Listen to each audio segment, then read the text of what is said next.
Sabe aquela dorzinha de estômago que a gente logo pensa em resolver com chá? Pois é, quem nunca, né? Essa prática de usar plantas para cuidar da saúde é, olha, milenar. E o mais legal é que hoje em dia a ciência está de olho nisso, investigando a fundo esses conhecimentos populares, principalmente quando o assunto é problema gastrointestinal, que é super comum. É exatamente sobre essa união entre tradição e ciência, o mundo da fitoterapia, que a gente vai conversar agora. Olha só que dado interessante. Muita gente nem imagina, mas uma parte gigantesca dos remédios que a gente encontra na farmácia vem, na verdade, da natureza. Pensa só, quase metade, uns 40%, tem origem natural. E dentro desse grupo, as plantas são as campeões, responsáveis por 25% do total. Isso por si só já mostra como é fundamental, né, estudar com seriedade o que a natureza tem para nos oferecer. Então, o nosso roteiro de hoje vai ser o seguinte. Primeiro, a gente entende o que é essa tal farmácia da natureza. Depois, vamos dar uma de detetives químicos. A gente vai focar na saúde gastrointestinal, com um estudo de caso bem bacana sobre a copaíba. E para fechar, um papo muito sério sobre uso consciente, com os riscos e as regras do jogo. Vamos começar então pela nossa primeira parte, a farmácia da natureza. Aqui a gente vai entender as bases, os fundamentos dessa medicina que vem das plantas. Ok, mas afinal, o que é fitoterapia? Bom, não é só pegar uma folhinha no quintal e fazer um chá, tá? É uma prática terapêutica, reconhecida e tudo mais. Ela usa as plantas medicinais em diferentes formatos, como extratos, cápsulas, e o ponto principal é este aqui. Usa-se a planta inteira ou partes dela. A ideia é aproveitar a sinergia, a combinação de todos os componentes dela, e não só isolar uma única substância como num remédio alopático tradicional. E olha, isso não é coisa de agora, nem um tratamento alternativo, não. Para se ter uma ideia, no Brasil, a fitoterapia faz parte do SUS, o nosso Sistema Único de Saúde. E essa integração é um processo que já tem décadas. Começou lá atrás, em 78, com uma recomendação da Organização Mundial da Saúde. Daí o Brasil criou programas de pesquisa nos anos 80, a Anvisa começou a regulamentar nos anos 90, até que em 2006 foi criada uma política nacional específica para isso. É um caminho longo e muito bem estruturado. Beleza, agora a gente entra na segunda parte, o trabalho dos detetives químicos. Como é que a ciência pega aquele conhecimento que passa de geração em geração e transforma em prova, em dado científico? É um processo super cuidadoso, passo a passo. Primeiro, claro, tem que coletar a planta certa e ter certeza da espécie, o que é feito por um botânico.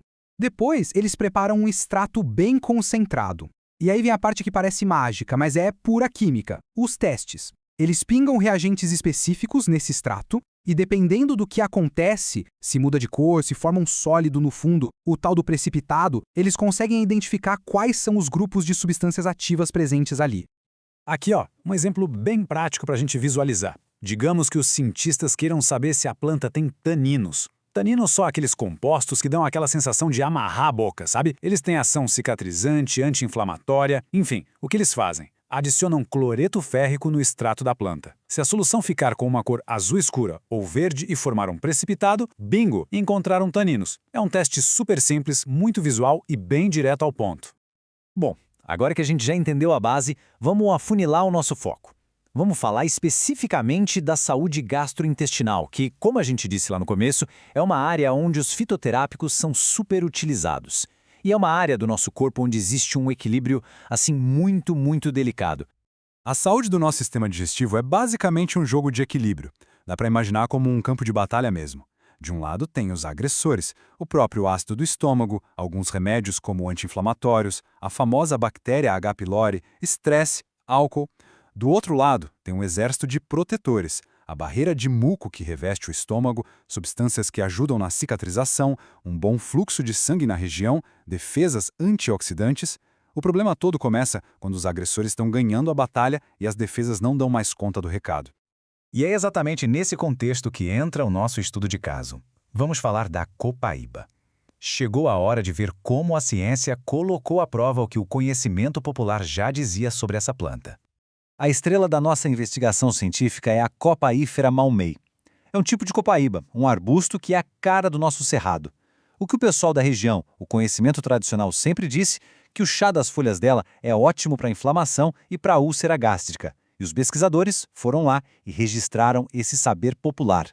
Então, com essa dica da sabedoria popular, os cientistas se fizeram a pergunta-chave. Ok, será que essa fama toda se confirma num teste científico bem rigoroso para um problema sério como a colite ulcerativa, que é uma doença inflamatória do intestino? E a resposta, gente? Olha, os resultados são de cair o queixo. Dá uma olhada nesse gráfico. A primeira barra mostra o dano no cólon no grupo que não recebeu tratamento. Altíssimo. Agora, olha a barra do meio. O grupo tratado com extrato da copaíba teve uma redução do dano de 69%. E o mais impressionante, compara com a última barra, que é do remédio padrão usado para tratar essa doença. A redução foi de 81%. Ou seja, o extrato da planta chegou muito, mas muito perto do efeito do medicamento de referência. É um resultado incrível. Tá, mas como ela faz isso? A conclusão dos pesquisadores é que a planta não tem uma única bala de prata. Ela ataca o problema por várias frentes. Ela age como um potente anti-inflamatório, combate os radicais livres com seu efeito antioxidante e, para completar, ainda ajuda a fortalecer aquela barreira de muco protetora do intestino. É uma ação bem completa. Bom, depois de ver todo esse potencial, a gente chega na parte final que talvez seja a mais importante de todas, o uso consciente. A gente precisa conversar sobre riscos e regras, porque tem um ponto crucial que todo mundo precisa entender, Que é este aqui. Natural não quer dizer inofensivo. Essa é talvez a ideia mais perigosa e equivocada que existe sobre fitoterapia. Achar que por vir de uma planta não tem risco, não tem efeito colateral, isso simplesmente não é verdade. Vamos ver alguns exemplos bem práticos dos perigos. Um fitoterápico pode sim interferir com um remédio que a pessoa já toma, como um anticoagulante, e isso é seríssimo. Pode diminuir a absorção de vitaminas importantes. Tomar uma dose muito alta pode causar desde um mal-estar no estômago até problemas mais graves, como baixar a imunidade. E tem mais, a qualidade do produto que se compra faz toda a diferença. Um produto sem controle pode estar contaminado até com metais pesados. Por tudo isso, a orientação de um profissional de saúde é simplesmente indispensável. E justamente para diminuir esses riscos e garantir que o que chega na mão das pessoas é seguro, que existe a regulamentação. Isso é fundamental. Aqui no Brasil, a gente tem a Anvisa que cuida disso. Existe uma resolução, a 243 de 2018, que é super importante. É ela que define as regras do jogo para suplementos, o que inclui muitos fitoterápicos.